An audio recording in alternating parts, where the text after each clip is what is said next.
2-3 दिवस झालं शिवांशला इडली खायची होती. सारखं म्हणत होता की इडली कर म्हणून. सो आज फायनली मुहूर्त लागला. रात्रीच डाळ तांदूळ भिजवत घातले होते उद्या संध्याकाळच्या जेवणात करावी म्हणून. सकाळी तेच मिक्सरला बारीक करून घेतलं सगळं, म्हणजे संध्याकाळपर्यंत पीठ छान फर्मेंट होतं.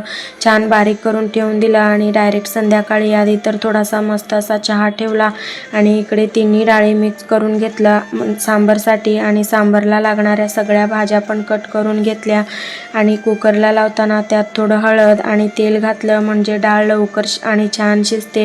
हे होईपर्यंत इकडे चटणी करून घेतली मस्त अशी आणि नंतर मस्त फोडणी देऊन घेतली. आता सांबरच्या तयारीला लागले. डाळ पण छान शिजली होती, मस्त असं सांबर पण रेडी झाला होता. नंतर इडलीचं पीठ पण छान फर्मेंट झालं होतं. लगेचच इकडे इडल्या लावायला घेतलं. छान इडली लावून दिल्या. 10 ते 15 मिनिटातच मस्त इडल्या तयार होतात. मस्त अशा इडल्या झाल्या होत्या सॉफ्ट आणि लगेचच काढून घेतलं. छान लवकर निघत होत्या इडल्या, चिकटले नव्हते.